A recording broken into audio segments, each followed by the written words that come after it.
আল্লাহ রাব্বুল আলামিন আমাদের জন্য যত সিদ্ধান্ত নেবে সবগুলোর মধ্যে বরকত আছে। এই বরকত হলো একমাত্র মুমিনের জন্য, যারা আল্লাহর উপরে কিনানে, যারা মুমিন নয়, যারা এই দুনিয়ার জীবনে ঠাট্টা হাসির মাধ্যমে, অলসতার মাধ্যমে, অবহেলার মাধ্যমে নামাজ, দোয়া, জিকির, আজকারকে পরোয়া না করে জীবন যাপন করেছিলেন, তাদের জন্য দুনিয়ার জীবনে কোনো কল্যাণ থাকবে না।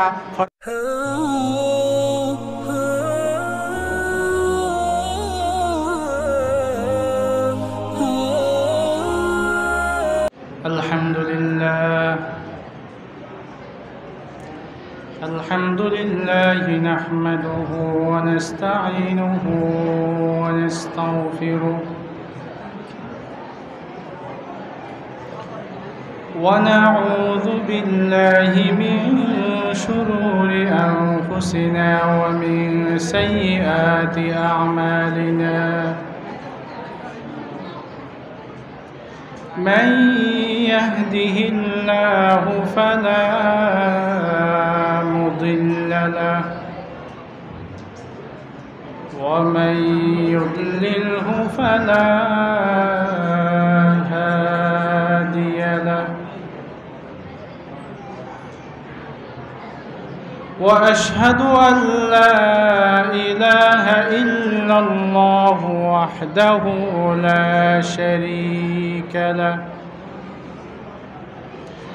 وأشهد أن محمدًا عبده ورسوله الذي أرسله بالحق بشيرا ونذيرا وداعيا إلى الله بإذنه وسراجا منيرا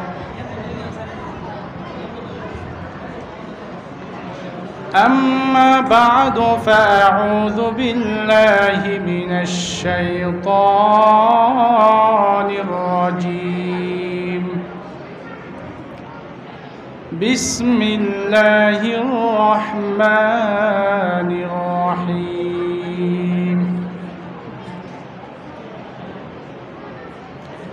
لقد خلقنا الإنسان في كبد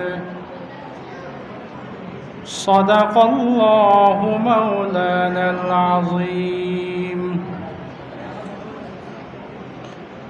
وقال النبي صلى الله عليه وسلم لا وانظروا إلى من هو أسفل منكم ولا تنظروا إلى من هو فوقكم فإنه أجدر ألا تزدروا نعمة الله عليكم أو كما قال عليه الصلاة والسلام سبحانك لا علم لنا إلا ما علمتنا إنك أنت العليم الحكيم اللهم صل على محمد وعلى آل محمد كما صليت على إبراهيم وعلى آل إبراهيم إنك حميد مجيد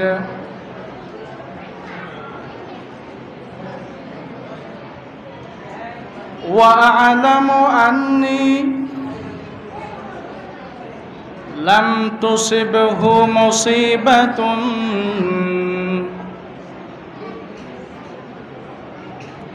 وأعلم أني لم تصبه مصيبة بإذن الله إلا قد أصابتني فتى قبلي بإذن الله إلا قد أصابت فتى قبلي ويجري القضاء وفيه الخير نافلة لمؤمن لا لاهٍ لمؤمن لا لاهٍ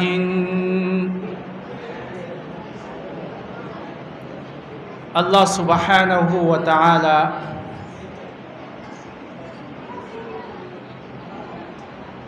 আজকের মহিসুনা মাদ্রাসার ব্যবস্থাপনায় বিশেষ দোয়া মাহফিলে আমাদের সবাইকে উপস্থিত হওয়ার জন্য তৌফিক দান করেছেন। বর্তমান সময় কঠিন সময়, তারপরেও আল্লাহ রব্বুল আলামিন আমাদেরকে সুস্থ রেখেছেন, সকল ধরনের রোগ ব্যাধি থেকে হেফাজত করেছেন, সাথে সাথে কিছুক্ষণ দ্বীনের নিসবতে, কোরআনের নিসবতে নসিহত শ্রবণ করার জন্য সুযোগ করে দিয়েছেন। আল্লাহ সুবহানাহু ওয়া তাআলা কোরআন মাজিদে ছোট্ট একটি আয়াতে আমাদেরকে উদ্দেশ্য করে বলেছেন, লাকাদ খালাকনাল ইনসানা ফি কাবাদ। হে মানব জাতি, জেনে রেখো আমি তোমাদেরকে সৃষ্টি করেছি, পয়দা করেছি দুনিয়ার জীবনে কষ্ট এবং মুজাহিদা করার জন্য।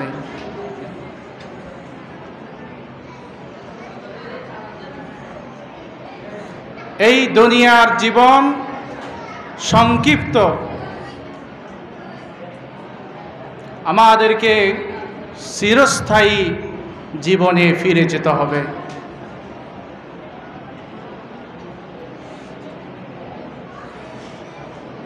এই জীবনের মধ্যে, এই দুনিয়ার মধ্যে বিভিন্ন শ্রেণীর, বিভিন্ন পেশার মানব জাতি রয়েছে। তন্মধ্যে ইমানদারও আছে, মুমিন আছে, বেঈমানও আছে, কাফেরও আছে।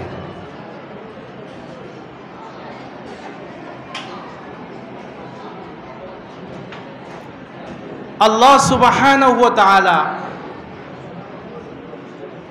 বিভিন্ন সময় আমাদেরকে নিয়ামত দান করেন। এই নিয়ামত রাজি দান করার মাধ্যমে আমাদেরকে আল্লাহ পরীক্ষা করেন। বান্দা যখন নিয়ামত পায় তখন তাদের জীবন সুন্দর হয়, আনন্দ উল্লাসে তাদের জীবন পরিচালিত হয়। আবার অনেক সময় বান্দাদেরকে আল্লাহ বিভিন্নভাবে পরীক্ষা করেন, বিপদের সম্মুখীন করেন। যতদিন পর্যন্ত মানব জাতির মাঝে নিয়ামত রাজির সমাহার হবে, নিয়ামতের মাধ্যমে তাদের জীবন পরিপূর্ণ হবে, ততদিন পর্যন্ত তাদের মাঝে কোনো ধরনের তারতম্য করা হয় না। মুসলিম বলেন কিংবা কাফের বলেন, অমুসলিম বলেন, যাদের কাছে এই নিয়ামত আছে তারা সবাই খুশি, পার্থক্য করা হয় না কে আসল। কিন্তু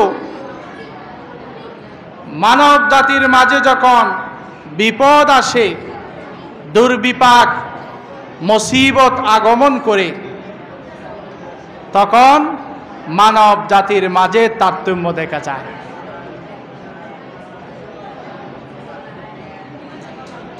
এই জন্যেই হাসান বসরি রহমতুল্লাহি আলাইহি একটি কথা বলেছিলেন, কানু ইয়াতাসাউনা ফিন নিআমি ওয়া ফিল মুসিবাতি কানু তাবায়্যানু। নিয়ামতের মধ্যে সমগ্র মানব জাতির মধ্যে আনন্দ দেখা যায়, খুশি দেখা যায়, কোনো পার্থক্য দেখা যায় না। কিন্তু যখন বিপদ আসে, মুসিবত আসে, কানু তায়াতাবায়্যানু, তখন মানব জাতির মধ্যে বিভিন্ন ধরনের তারতম্য দেখা যায়।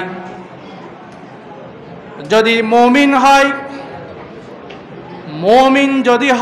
মুমিনের কাছে যদি বিপদ আসে, এই মুমিন আল্লাহর দরবারে ছুটে যায়, বিপদগ্রস্ত হয়ে বিপদের মধ্যে আল্লাহর উপরে ঈমান আনে, আল্লাহর দিকে ছুটে যায়। কিন্তু যারা বেঈমান কাফের মুশরিক, বিপদ আসলেও তারা আল্লাহর দিকে ছুটে যায় না। এভাবে মানব জাতির মধ্যে অনেক তারতম্য দেখা যায়। এই জন্য মানব জাতির কাছে যখন বিপদ আসবে, তখন চিন্তা করতে হবে, এই বিপদ শুধু আমাদের কাছে আসে নাই, এই মুসিবত আমাদের কাছে আসে নাই, এই বিপদে শুধু আমরা নিমজ্জিত হই নাই, আমাদের পূর্বে যত মানব জাতি দুনিয়া থেকে অতিক্রম করেছেন, দুনিয়া থেকে অতিবাহিত হয়েছেন, প্রত্যেকের কাছে এই বিপদ এসেছিল। যেমন মুমিন বলেন, কাফির বলেন। এই জন্য হাদিসের মধ্যে আসছে, আল্লাহ রাব্বুল আলামিন এই পৃথিবীর মধ্যে সবচেয়ে বেশি পরীক্ষা করেছেন নবীদেরকে, রাসূলদেরকে। নবীদের কাছে অনেক বিপদ এসেছিলেন, রাসূলদের কাছে অনেক বিপদ এসেছিলেন। নবী এবং রাসূলদের কাছে বিপদ আসার পরও তারা কিন্তু নিজের ঈমান থেকে বিন্দু পরিমাণ ছুটে যায়নি। আল্লাহর উপর, আল্লাহর ইতিকাদের উপর, বিশ্বাসের উপর তারা অটল ছিলেন, কোনো সময় বিচ্যুত হননি। সেই রকম আমাদের কাছেও বিপদ আসবে, আমাদেরকে এই বিপদগ্রস্ত হয়েও আল্লাহর উপর আস্থা রাখতে হবে। কিন্তু আমরা লক্ষ্য করি, আল্লাহ রাব্বুল আলামিন মানব জাতিকে যেই পরিমাণ পরীক্ষা করেছেন বিপদ দিয়ে, তার তুলনায় আল্লাহ রাব্বুল আলামিন আমাদেরকে অসংখ্য নিয়ামত দান করেছেন, অসংখ্য নিয়ামত আমাদেরকে দান করেছেন। এই জন্য আল্লাহ রাব্বুল আলামিন কোরআন মাজিদে মানব জাতিকে উদ্দেশ্য করে বলেছেন, ইন্নাল ইনসানা লিরাব্বিহি লাকানুত। নিশ্চয় মানব জাতি তার প্রভু সম্পর্কে অকৃতজ্ঞতা প্রকাশ করে। আমাদের উপর নিয়ামতের পাহাড় থাকার পরও, অসংখ্য নিয়ামত বিদ্যমানের পরও আমরা কিন্তু বিপদগ্রস্ত হয়ে ওই সমস্ত নিয়ামতের কথা আমরা ভুলে যাই। এই জন্য হাসান বসরি রহমতুল্লাহি আলাই এই আয়াতের ব্যাখ্যায় বলেছেন, ইউআদ্দাদুল মাসাইবু ওয়া ইউনসান নিআমু, বান্দা যখন বিপদে পড়ে তখন মুসিবত হিসাব করে, আল্লাহ আমাকে 2টি বিপদ দান করেছেন, আল্লাহ আমাকে 3টি বিপদ দান করেছেন, আল্লাহ আমাকে 1টি বিপদ দান করেছেন। এইরকম বান্দারা হিসাব করে ওয়া ইউনসান নিআমু, কিন্তু আল্লাহ রাব্বুল আলামিন যত নিয়ামত দান করেছেন, মায়ের পেট থেকে শুরু হয়ে বড় হওয়া পর্যন্ত পদে পদে যে নিয়ামত দিয়ে আমাদের জীবনকে সজ্জিত করেছিলেন, সব নিয়ামতগুলো বান্দারা ভুলে যায়।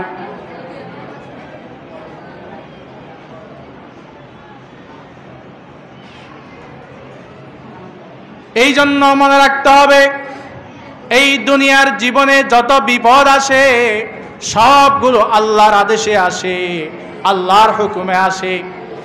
এক কবি বলেছেন, ফাআলামু আন্নি লাম তুসিবহু মুসিবাতুন বিইজনিল্লাহি ইল্লা কদ আসাবাত ফাতান ক্বাবলি। জেনে রেখো হে বান্দারা,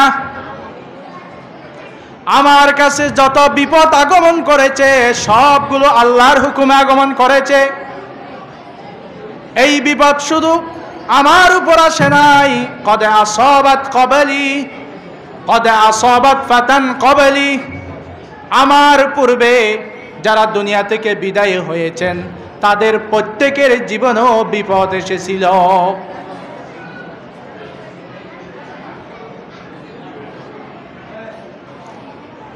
এই জন্য এক আল্লাহর বুজুর্গ আল্লাহর দরবারে দোয়া করেছেন, আল্লাহুম্মা হাবলি ইয়াকিনান, আল্লাহুম্মা হাবলি ইয়াকিনান ইউহাব্বিনু আলা মাসাইবিদ দুনিয়া। হে আল্লাহ, আমার ইয়াকিনকে এমন ভাবে করে নিন, এমন পর্যায়ে নিয়ে যান, ইউহাব্বিনু আলা মাসাইবিদ দুনিয়া, যেই আস্থার মাধ্যমে, যেই বিশ্বাস স্থাপনের মাধ্যমে দুনিয়ার বিপদ আমার কাছে তুচ্ছ মনে হবে। এই জন্য 5 ওয়াক্ত নামাজের পর আল্লাহর দরবারে দোয়া করতে হবে, আল্লাহুম্মা হাব লানা ইয়াকিনান ইউহাব্বিনু আলা মাসাইবিদ দুনিয়া। হে আল্লাহ, আমাদের ইয়াকিন বিশ্বাসকে আপনি মজবুত করুন, আমাদেরকে এই রকম ঈমান দান করুন, এই রকম ইয়াকিন দান করুন, বিশ্বাস দান করুন। ইউহাব্বিনু আলা মাসাইবিদ দুনিয়া, যেই বিশ্বাসের কাছে এই দুনিয়ার জীবনের বিপদসমূহ তুচ্ছ মনে হবে। এই জন্য যত আউলিয়া ইকরাম দুনিয়া থেকে বিদায় হয়েছেন তাদেরকে এই দুনিয়ার তুচ্ছ বিপদ তাদের ঈমানকে নষ্ট করতে পারে নাই, তাদের ঈমানের মধ্যে কোনো ধরনের আঘাত দিতে পারে নাই। আমরা যারা ঈমানদার দাবি করি, আমরা যারা প্রকৃত মুমিন, আমাদেরকেও আমাদের আউলিয়া ইকরাম, আমাদের পূর্বপুরুষরা যেভাবে জীবন যাপন করেছেন, যেই ইয়াকিনের উপর অটল ছিলেন, আমাদেরকেও অটল থাকতে হবে। কিতাবের মধ্যে আছে আল্লাহ রাব্বুল আলামিন আমাদেরকে বিভিন্ন মাধ্যমে পরীক্ষা করবেন। যেই মর্যাদা, যেই মর্তবা আমরা আমল করে অর্জন করতে পারবো না, সেই মর্যাদা আল্লাহ রাব্বুল আলামিন বিশেষ বান্দাদেরকে এই দুনিয়ার বিপদের মাধ্যমে দান করবেন। অনেক সময় দেখা যায় যেই পরিমাণ আমল করলে আমরা দুনিয়ার জীবনে মর্যাদা অর্জন করতে পারবো না, কিন্তু দেখা যায় ওই লোকটা যখন বিপদে পড়ে, মুসিবতে পড়ে, মুসিবতের মাধ্যমে, বিপদের মাধ্যমে তার জীবনটা কিন্তু পাল্টে যায়। সুবহানাল্লাহ।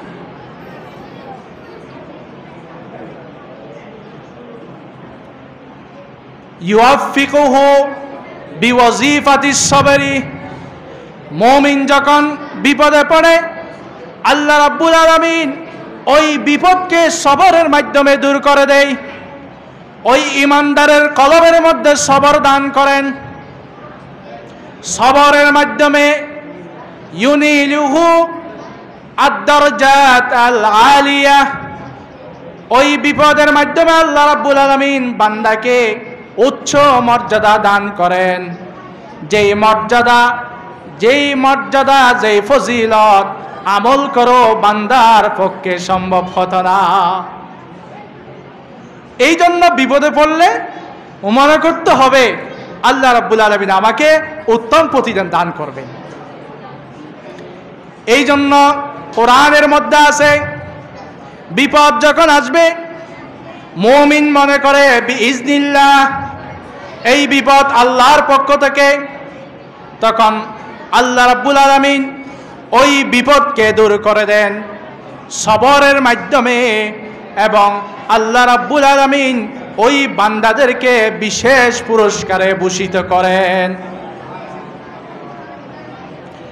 মা আসাবা মিন মুসিবাতিন ইল্লা বিইজনিল্লাহ ওয়া মান ইউমিন বিল্লাহি ইয়াহদি কলবাহু ওয়াল্লাহু বিকুল্লি শাইইন আলিম। যত বিপদ আসে সবগুলো আল্লাহর হুকুমে আসে। মুমিন যখন মনে করে যে এই বিপদ আল্লাহর পক্ষ থেকে আগমন করেছে, তখন মুমিন আল্লাহর উপর ইয়াকিন আনে, আল্লাহর দিকে রুজু হয়ে যায়। যত বেশি আল্লাহর দিকে রুজু হয়ে যায় আল্লাহ রাব্বুল আলামিন তার মর্তবা বৃদ্ধি করে দেন। উলামায়ে কেরাম বলেন বিপদ যখন আসে মুমিনরা বিল ইবতিলাই ইয়ানজুরু ইলা কাহারির রুবুবিয়্যাহ। বান্দার কাছে যখন বিপদ আসে ওই মুমিনরা আল্লাহর বরত্বকে দেখে, আল্লাহর বরত্বের দিকে রুজু হয়ে যায়। আল্লাহর বরত্বের দিকে রুজু হয়ে যায় বান্দারা আল্লাহর ইবাদত পালনে মশগুল হয়ে যায়। এই জন্য মুমিনদেরকে ধৈর্যের গুণ আনতে হবে। হাদিসের মধ্যে আছে ওয়া মান ইয়াতাসাব্বার ইউসাব্বিরুহুল্লাহু তাআলা। যে ব্যক্তি ধৈর্য ধারণ করার জন্য চেষ্টা করবে আল্লাহ রাব্বুল আলামিন ওই বান্দাদেরকে ধৈর্যের মতো মহৎ গুণ দান করেন। সুবহানাল্লাহ। এই জন্য যতই বিপদ আসুক আমাদেরকে ইয়াকিন করতে হবে এই বিপদ আল্লাহর পক্ষ থেকে। আল্লাহর উপরে ইয়াকিন আনতে হবে, আল্লাহর বরত্বের দিকে ফিরে যেতে হবে, বিশেষ ইবাদতের মাধ্যমে আল্লাহর দিকে ফিরে যেতে হবে। অনেকে প্রশ্ন করেন হুজুর আমার কাছে বিপদ আসছে, আমি দোয়া করতেছি আল্লাহ কিন্তু আমার দোয়া কবুল করতেছে না, তার কারণ কি? মুহাদ্দিসিনে কেরাম বলেন কোন বান্দার কাছে যখন বিপদ আসে, বিপদ আসার পরও দোয়া করতেছে ওই বিপদ দূর হচ্ছে না, দারিদ্রতার বিপদ, ছেলে সন্তান দুনিয়া থেকে বিদায় হওয়ার বিপদ, সম্মান হানি হওয়ার বিপদ, এই ধরনের যাবতীয় বিপদ আসার পরও আল্লাহর কাছে দোয়া করে কিন্তু বিপদ যাচ্ছে না। মুহাদ্দিসিনে কেরাম বলেন এই অবস্থার মধ্যে মনে রাখতে হবে ওই বান্দাকে আল্লাহ বিশেষ নজর দিচ্ছেন, বান্দা আল্লাহর দিকে আশ্রয় নেই কিনা। বান্দা যত বেশি আল্লাহর দিকে আশ্রয় নিবে তখন আল্লাহ রাব্বুল আলামিন বান্দাকে বিশেষ রহমতের মাধ্যমে বান্দাকে পুরস্কৃত করেন। এই জন্য দোয়া কবুল হচ্ছে না মানে আমার বিপদ চলে যাবে না এই ধরনের কথা বলবো না। এভাবে বিপদকে দীর্ঘায়িত করে বান্দাকে টেনে টেনে আল্লাহর দিকে নিয়ে আসে, রহমতের দরজার দিকে নিয়ে আসে, মাগফিরাতের দরজার দিকে নিয়ে আসে। এভাবে যদি ওই বান্দা বিপদে যদি না পড়তো কখনো আল্লাহর রহমতের জন্য দোয়া কামনা করত না, মাগফিরাত কামনা করত না, আল্লাহর দিকে মুখাপেক্ষী হতো না, আল্লাহর দিকে ছুটে যেত না। আল্লাহর ইচ্ছা হলো ওই বান্দাকে তার দিকে নিয়ে আসবে, সেজন্যে দোয়া দীর্ঘায়িত হয়ে কবুল হওয়ার ক্ষেত্রে দেরি হলো, মনে করতে হবে ওই বান্দাকে আল্লাহ বেশি মহাব্বত করেন। এই জন্য বুজুর্গানে কেরাম বলেন, আমার জীবনের মধ্যে যত কিছু ঘটবে তার মধ্যে অবশ্যই কল্যাণ আছে। এই জন্য হাসরের মাঠে অনেক বান্দাদের আমলের মধ্যে কোন ধরনের নামাজ, যাকাত এবং হজ ইত্যাদি আমল পাওয়া না গেলেও কিছু কিছু বিশেষ আমল পাওয়া যাবে। সেগুলো হলো দুনিয়ার জীবনে আল্লাহ তাকে বিপদগ্রস্ত করেছিলেন, ওই বিপদের মাধ্যমে তাকে নেকি দান করেছিলেন, ওই নেকির মাধ্যমে কাল হাসরের মাঠে বান্দারা মুক্তি পাবে। ইয়াজিরিল কদাউ ওয়া ফীহি খায়রুন নাফিলাতুন লিমুমিনিন ওয়ালা লিল্লাহিন। আল্লাহ রাব্বুল আলামিন আমাদের জন্য যত সিদ্ধান্ত নেবে সবগুলোর মধ্যে বরকত আছে। এই বরকত হলো একমাত্র মুমিনের জন্য, যারা আল্লাহর উপরে কিনানে, যারা মুমিন নয়, যারা এই দুনিয়ার জীবনে ঠাট্টা হাসির মাধ্যমে, অলসতার মাধ্যমে, অবহেলার মাধ্যমে নামাজ, দোয়া, জিকির, আজকারকে পরোয়া না করে জীবন যাপন করেছিলেন, তাদের জন্য দুনিয়ার জীবনে কোনো কল্যাণ থাকবে না, পরকাল জীবনেও কোনো কল্যাণ থাকবে না। এই জন্য ধৈর্যশীল কারা? আল্লাহ রাব্বুল আলামিন কোরআন শরীফের মধ্যে দীর্ঘ আয়াতে বলেছিলেন, ওয়ালা তাকুলু লিমান ইউকতালু ফী সাবিলিল্লাহি আমওয়াত বাল আহইয়াউ ওয়ালাকিন লা তাশউরুন ওয়ালানাবলুওয়ান্নাকুম বিশাইইন মিনাল খাউফি ওয়াল জু'i ونقص من الأموال والأنفس والثمرات وبشر الصابرين الذين إذا أصابتهم مصيبة قالوا إنا لله وإنا إليه راجعون। এই জন্য ধৈর্যশীল কারা? এই আয়াতের মধ্যে আমাদেরকে আল্লাহ তিনটি বিষয়ের মাধ্যমে, তিনটি জিনিসের মাধ্যমে আল্লাহ চিকিৎসা করতে বলেছেন। এই আয়াতের মধ্যে তিনটি বিষয়ের কথা বলেছেন। এক নাম্বার হলো আমাদের অন্তরের চিকিৎসা করতে হবে। যখন বিপদ আসবে আমাদের অন্তরের মধ্যে চিকিৎসা করতে হবে। অন্তরের চিকিৎসা হলো সবরের মাধ্যমে। দ্বিতীয় নম্বর হলো আমাদের মুখের মধ্যে চিকিৎসা করতে হবে। মুখের চিকিৎসা হলো আল ইস্তিরজা, আল্লাহর দিকে ফিরে যেতে হবে, আল্লাহর কাছে মাগফিরাত কামনা করতে হবে, হে আল্লাহ আমাকে এই বিপদ